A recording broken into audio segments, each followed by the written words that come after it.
Welcome to another episode of The Boost. Sit down with us as we talk to Venture Lab.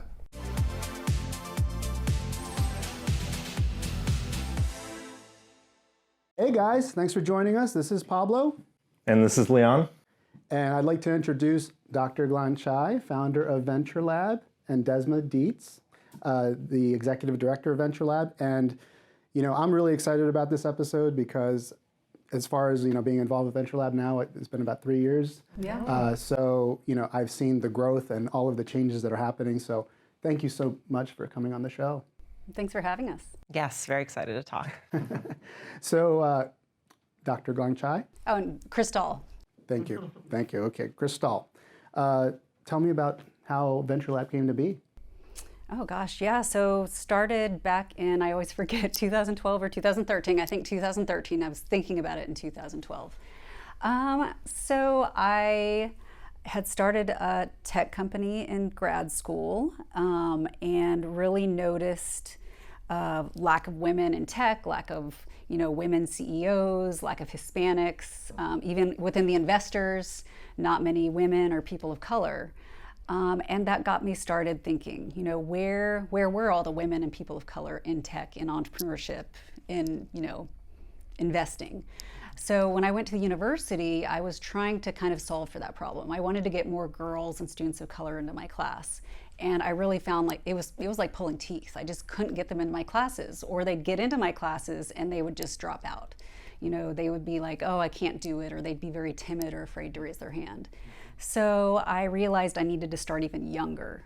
So I started teaching my kids, who were 4 and 5 at the time, and I started teaching them the same entrepreneurial concepts that I was teaching my college kids, and found that just by changing the language, they were learning the same things. So they'd go to school, they'd start raising their hands, they would sell stuff in the playground and get in trouble, but I was really excited about that. But I really noticed their increase in confidence, and their teachers were coming up to me saying, hey, how do we get this into schools? How can we teach kids to be more confident and entrepreneurial? And that kind of led us on the start. We started in San Antonio with summer camps, and then ended up going into schools and have now become kind of a global entrepreneurship movement, I think. That's amazing. So what is it about this issue that you feel is imperative for the community to understand?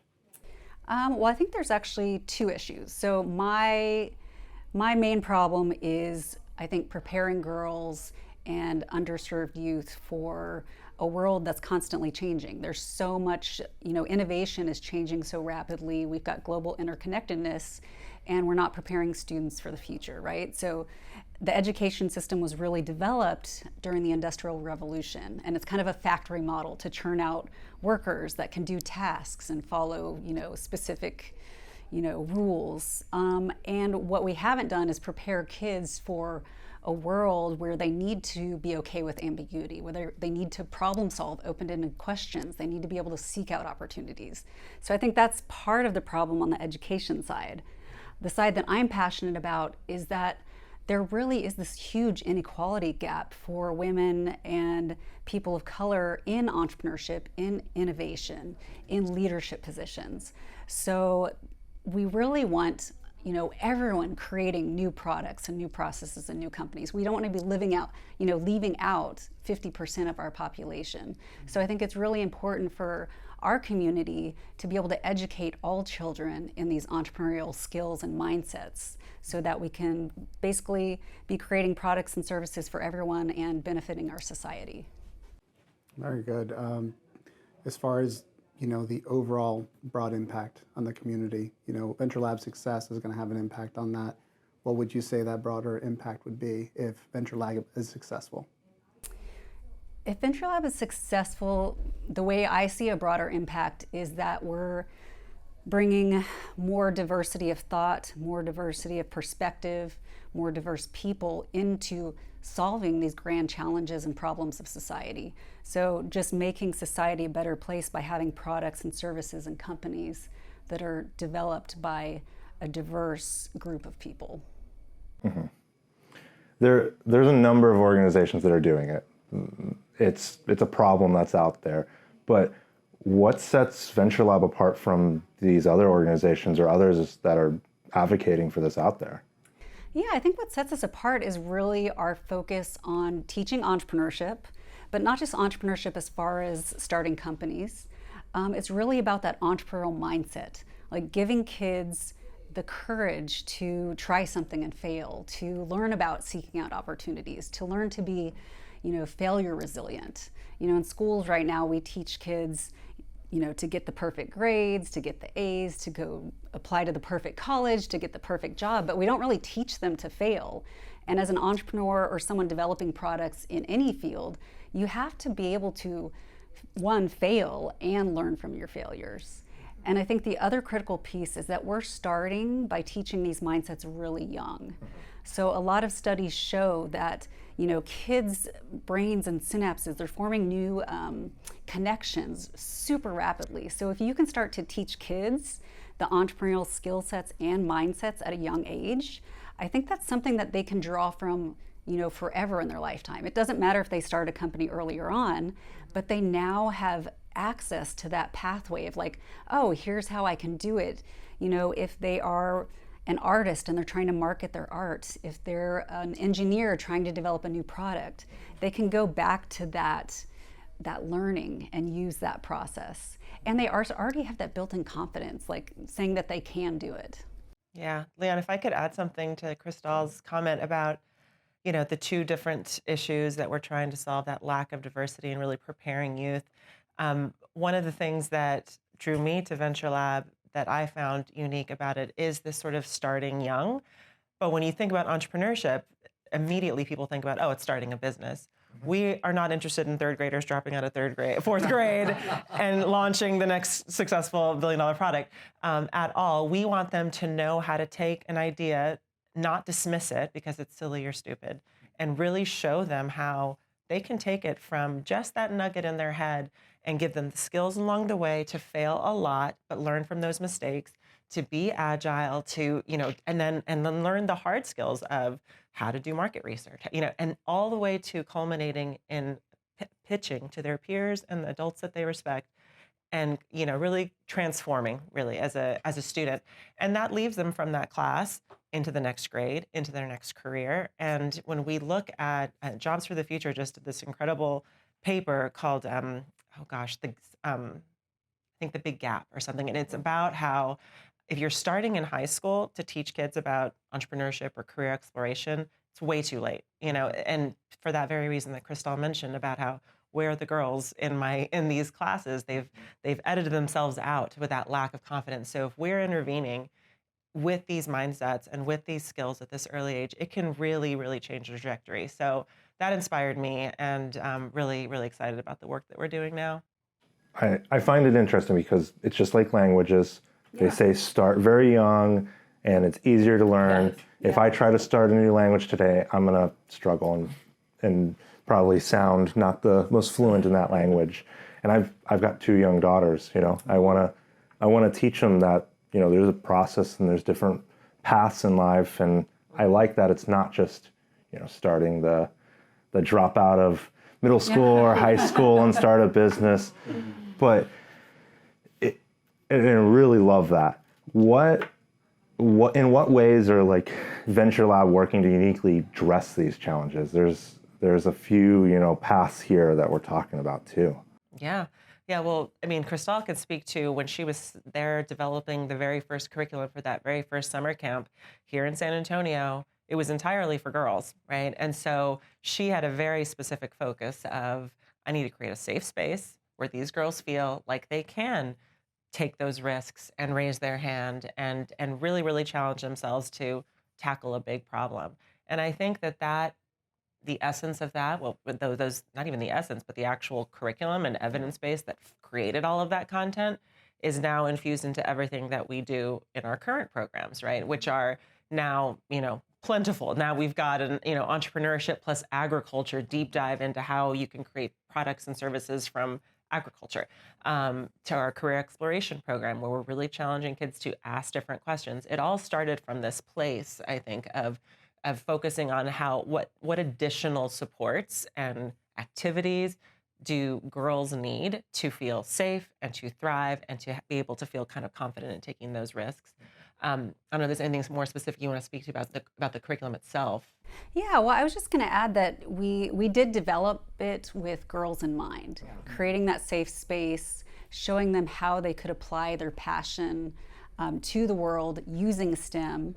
But it was also, how do we address making it fun, making learning fun? So kids would come in and be like, oh, we're not learning, we're just going to Venture Lab. So having them brainstorm on the walls, listening to music, having it be more interactive, engaging, actually meeting entrepreneurs that look like them. So it was really trying to develop this comprehensive, engaging, fun, safe curriculum. And I think that's what really makes it unique.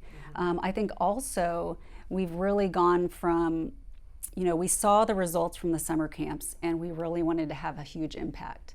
So we decided, okay, what's the best way to do that? We need to train the teachers and the educators to be entrepreneurial themselves.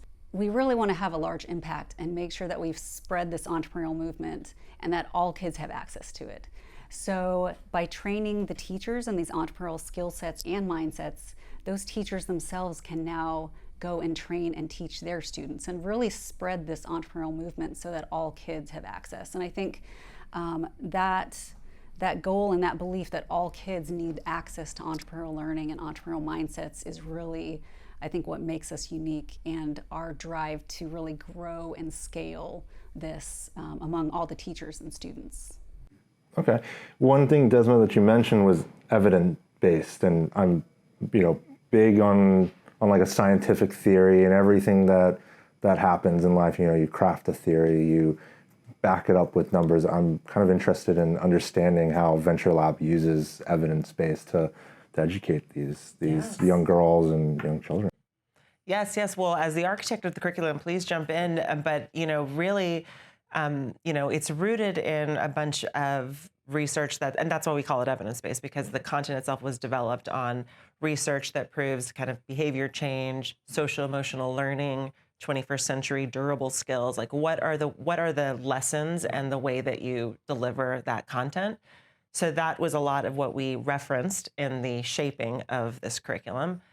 The way that I've seen it evolve over the past 10 years too is we are very much a teacher-informed and teacher-led. So we really, really invest in our program evaluation to figure out what's working and what's resonating and what's not. Most importantly, are we seeing the outcomes? And I would love to have a deep dive with you on outcomes, because you're saying, how do we know what success looks like? We measure after every single program, how effective was this in moving the needle on those competencies that we just talked about, the entrepreneurial mindsets that we are seeking to develop. And if we see those improvements, then we know we've got the right ingredients and we've got the right dose and we've got the right, intervention. But it's a constant, reworking and improving, getting that feedback loop. And we try to publish all of our evaluations so that people can see the real impact of our programming. And a lot of times that's what it takes to get a community to understand, especially administrators who are interested in teaching to the test. And but when you turn around and show them, look at the change in these outcomes that matter to you, that matter, not for nothing, to future employers who are looking for entrepreneurial thinking, critical, problem-solving skills. And if we're embedding that and teaching that here, that's what they're looking for too. So it's a lot of just reminding and resurfacing the outcomes of our programs, where we're really starting to see people that get it and then want to continue to build. And let's add a grade next year. Let's keep going deeper with this content. And that's what we're seeing all around the country with our programming. I like how you mentioned, the teaching to the test. My kids, when they were younger, you didn't really see it. Now they're 12 and 13. When they were younger, teaching to the test, you just thought it was just task-oriented testing. As they're older and you realize that the critical thinking that's necessary to be able to learn the material does take a skill set that's more than just simply wrote verbatim respondents, Totally. To answers. And it's also quite siloed, right? So Yes. This is reading class, this is math class. And so you really can't learn, really complex, comprehensive, or even scientific method. You need to think broadly in the way that you're tackling problems and doing design thinking. And, it's interesting when I look at, the pie chart of where are we implementing our programming, the bulk, I would say now, are really in after school environments, frankly, like in out of school time. So we work with plenty of schools that get it and have really embedded this this type of curriculum into their everyday. And it's kind of the culture of the school. But that's the exception. Most schools aren't operating like that. So when we try to find that safe space, that effective space where kids can fail, they're invited to fail. It's frequently in an out of school time, after school, summer camp, homeschool type environment where we've seen the best results, the best implementations of our program. So let me ask you about your educators. You mentioned that a bit ago. How are you empowering them in that process? Obviously they have to also learn the curriculum and then also learn how to implement that curriculum for that success that you're talking about. Yeah. So how are educators prepared? And I would say that that might be a challenge too, because they've gone through that traditional system. Absolutely. Well, I mean, it's not unique to Venture Lab. Teacher readiness of anything is the number one indicator of success of whether or not it's going to go over. The kids are going to get it. They're going to have a great experience, whatever. So, so that is our guiding start. The teacher has to be ready, and the teacher has to think like an entrepreneur. If they don't get it, they're going to have a really hard time communicating that.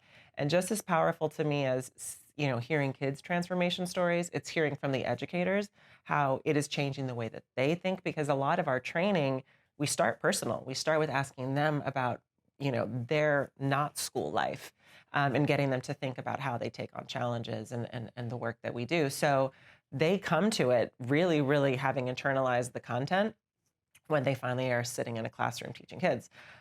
But so, as Cristal said, she can reach 25 kids in a summer camp and have a terrific experience, but that's not our path to scale. We can't do what we want to do in that model. So we really did take those years of really understanding what the value was of our program and created more of a train the trainer professional development curriculum and program that we put all of our educators through before they are unleashed into the classroom and ready to teach this content. And we evaluate that training to make sure that we really are delivering the value that we say. And then that's really, really grown from, our COVID pivot was everything's now going online. And so we kind of stopped the in-person training and are doing a lot more. But that has been also allowed us to really fits our business model, because we're able to now really reach so many more educators in group trainings, which only allows for better networking and a forum for sharing, the ideas that work. So we really have become Venture Lab a kind of a thought leader, a subject matter expert in how to teach this, where we are now plugging in all kinds of different YMCAs to community-based organizations to school districts that can lean on us for that technical assistance and the expertise. And really meet the kids where they are in their unique communities. I've kind of made this joke now that, like, if you've seen one Venture Lab program, you've seen one Venture Lab program. The implementations are so unique, and that's part of what we have to do to really kind of customize and make sure that it fits the environment that our teachers are in. And I just wanted to add to that, talking about the difficulty of teaching teachers who've gone through this system that's very, black and white. Yeah. So when the teachers come into the trainings, a lot of times they don't always know why they're there. They say, oh, well, my administrator said I had to come. And we start off we always open up with some sort of creative activity. So creativity, play, it kind of loosens you up. It lets you have fun. You're not really thinking about right or wrong. So we start with some creativity to loosen the teachers up. And then we start by asking them, like, do you think you're an entrepreneur? And none of them will raise their hand. And we have to educate them and show them that they actually are entrepreneurs, right? They have to be resourceful in finding stuff for their students. Because as you know, a lot of students will go to schools and not have pencils, not have paper, not have all the supplies they need. So the teachers have to be resourceful in their classroom to get them their supplies. And they have to innovate on their curriculum and their lesson plans. Like, what are they going to teach? They're not necessarily dictated how and what they're going to be teaching all the time. So we really have to educate these teachers and show them that they are entrepreneurs and that they can do something. So we take them through the same process of coming up with an idea to, doing the market research to pitching an idea at the end.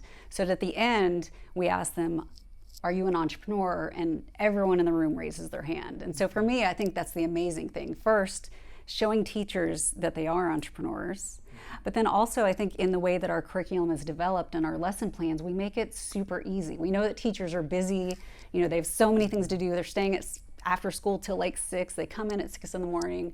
So just really giving them, step-by-step instructions and helping them think through how to chunk out the lessons is really how we help the teachers be able to teach this in an effective way. Now, with a broad issue, obviously, like lack of access, teachers at Venture Lab together, can do quite a bit, but you also rely on partners. And how could potential partners get involved, and why are they so important to Venture Lab? Yes. Well, Cristal's summer camp could not have grown to the program that we are today 10 years from now without partners, and coming in various ways. Funding support, absolutely. You talked about barriers. We have our aim, if we really want to diversify the pool of future innovators, well, we have to go to under-resourced communities, low-income areas to make sure this program is being delivered. So that's where we do rely on either local partners that are also interested in infusing support into their backyards and in their communities, or national partners that really do have the platform and the funding to support that can really help us get there. So always funding support will help us do more with what we've got and grow our resources. But program partners, right? Folks that have connections to school districts, out of school time programs, people who know their own student, in their own backyard, their own communities that need that support.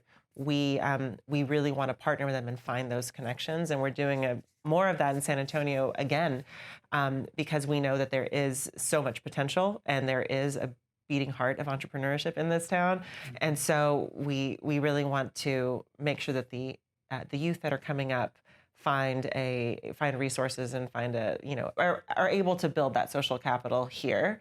And so that's one of the ways that partners can come forward, is really lending their expertise, lending their dollars, and lending their connections and network to help find places for Venture Lab to be a solution. And I was going to ask a question. Do a lot of geekdom people follow this podcast? They are now. Oh, good. Yeah, more. I would say more and more. Okay. I've been doing geekdom mentoring, so there's a little bit of just like mentioning it to folks, and then Pablo's doing the Trinity and just talking to folks, like even Charles, the CEO I mentioned the other day, and he said, I'll go take a listen. Well, I was going to say, talking about partners, and just to give a shout out, our very first Venture Lab camps were held at Geekdom. Oh, wow. Back in 2013 when it was in the Weston Center. So having that partnership with Geekdom to be able to have our camps there for free, and using mentorship from all the startups, all the founders of the startups would come in and mentor the kids. That was a great partnership to help get us started. Yep. Well, I think Geekdom and its ecosystem, also ultimately benefits from young people having this mindset, right? Everyone that is in this building that has started, their business, whatever that business is, first of all, had to learn how to become an entrepreneur, right? Probably late. From my experience, I was told when I came out of college, you have to take a job in a investment bank or finance or some type of safe job, and I did that for, 13 years. And then I went into entrepreneurship, and I would have loved to have learned those skills much younger, because it didn't feel like an option to just do your own thing, Now it's becoming much more accepted, but it still doesn't mean that you come out of school with that skill set. So I do Spoken agree like with a you. true mentor, I would say one of the probably sentiments that I hear most about mentors, and even educators. Gosh, I wished a program like this existed when I was a kid. And that is pure validation to hear. The people that are now championing it are the ones that really get and understand how valuable this could have been, when they were younger. And something else you said reminded me of the World Economic Forum that crazy statistic of like 65, the kids that are in school today, 65% of them are going to be working in jobs that don't exist yet. Don't exist, yes. Which is phenomenal when you think about how rapid innovation, things are changing constantly. And so if there is no prescription for this is the type of job for you anymore. If there ever, there was, but we now have to ask kids to think about, imagine their next job and create a new job, and so one of our core curriculums now, one of our core programs that is growing the most quickly in popularity is our middle school career exploration and innovation program.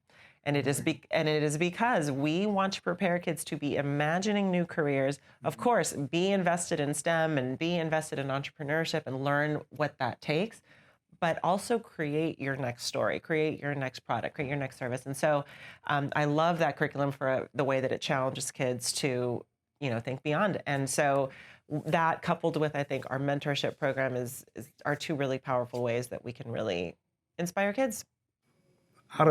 Out of curiosity, like there's a big upheaval. AI is coming into the picture.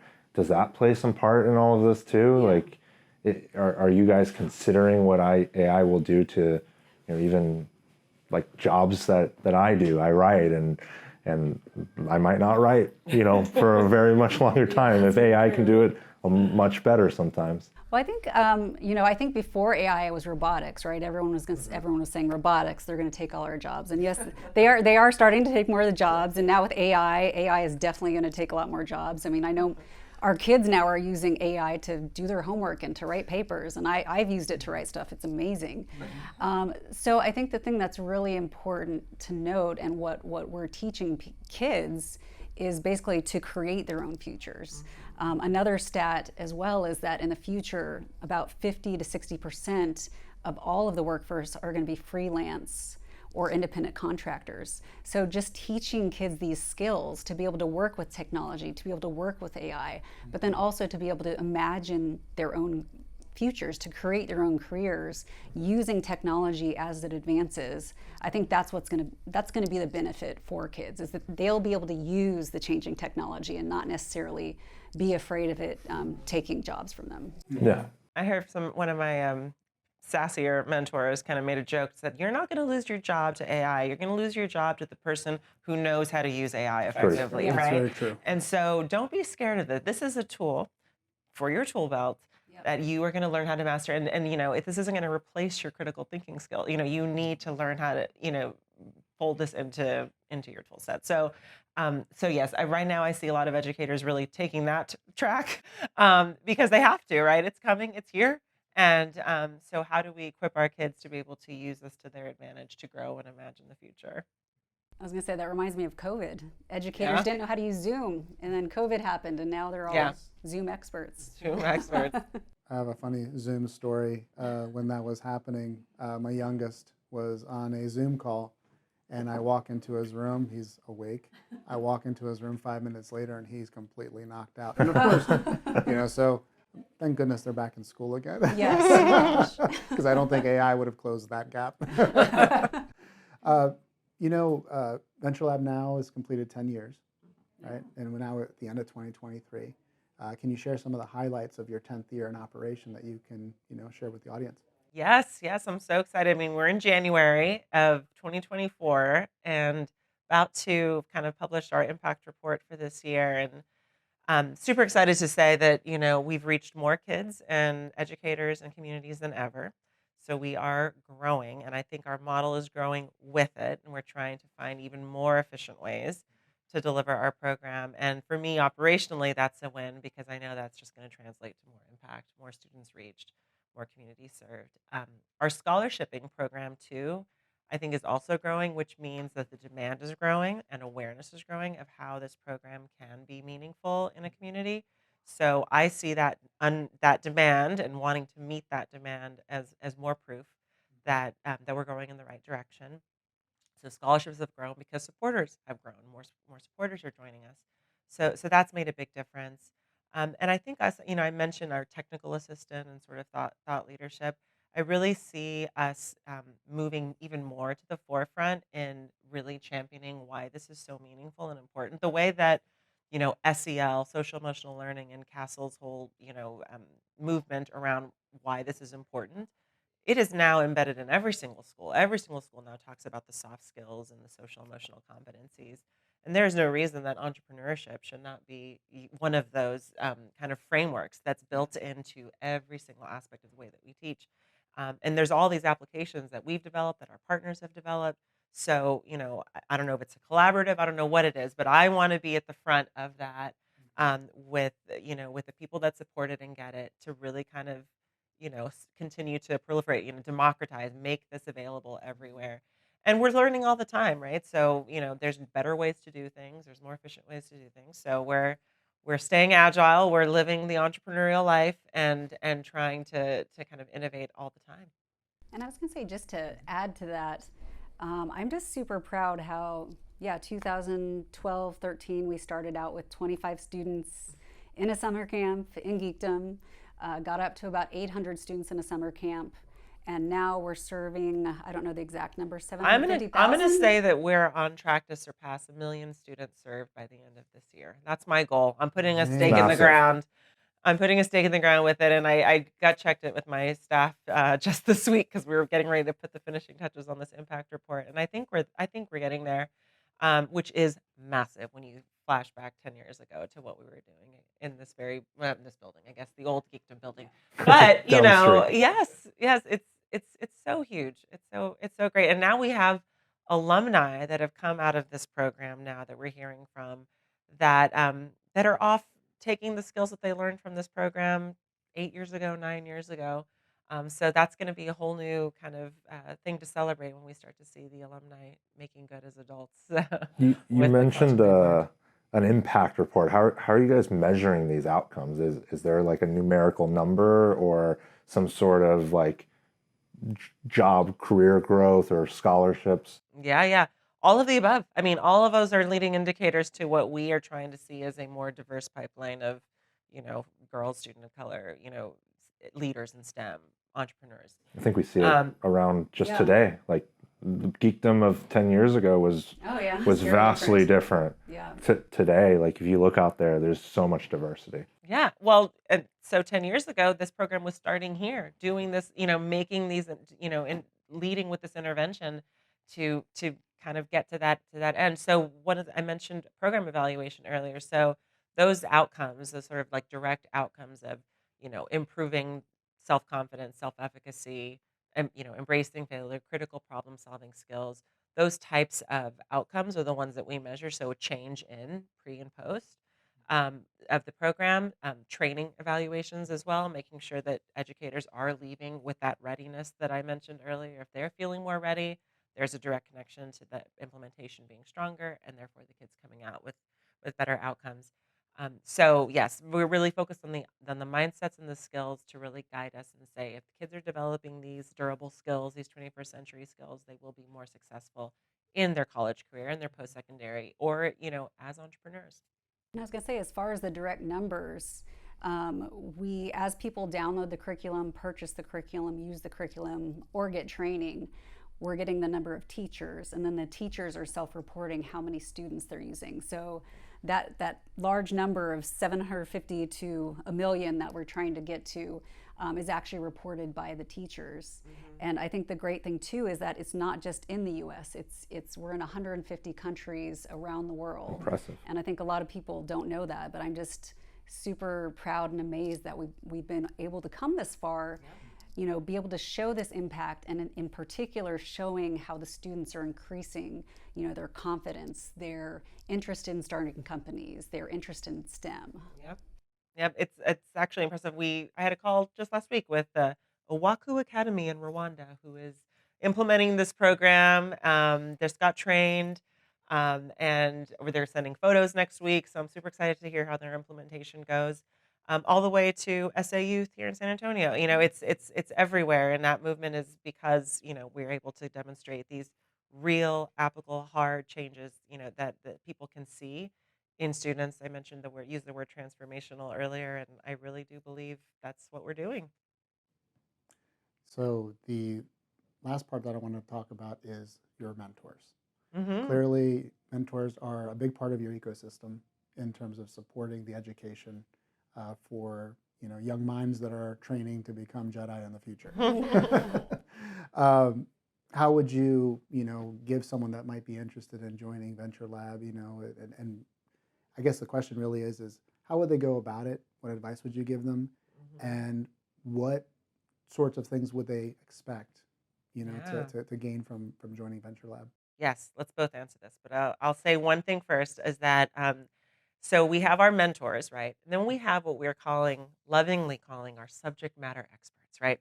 They don't have youth development experience, but they are killer marketers, or they know how to start, business, they're experts in their craft, but they don't really understand what you're doing as a mentor in terms of developing a young mind. So I really do treat them a little bit separately, both super huge and valuable to our program and to our kids' experiences when they come out of this.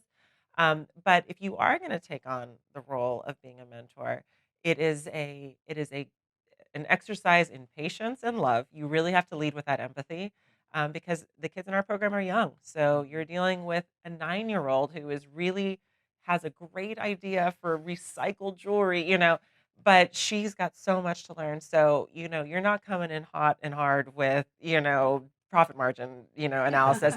You really are leading with empathy. So I feel like if you want to be a mentor for Venture Lab, it's really having that love and patience to really help kids come out of their shell at their pace and meeting them where they are.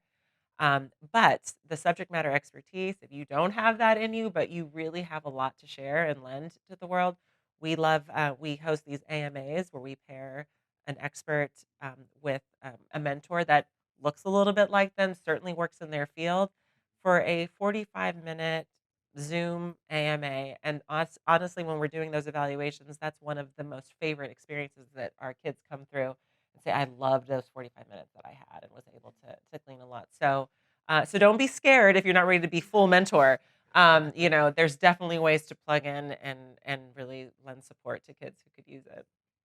And I'm just adding on the topic of mentorship, I think that's always been really important to us at Venture Lab. I mean, as a founder of a company, you're not a startup of one. We all have mentors that have helped us along the way. So I've really thought it's been really important to match kids with mentors who look like them, right? We've all heard that phrase, see it to be it. And so I think when a girl or a student of color comes in and sees someone that looks like them, they're like, oh, wow. If she can do it, I can do it. Or if he can do it, I can do it. And so I think that's been a really key part of our program, is making sure that we have these mentors that can really spark this passion and show kids that they can do it too.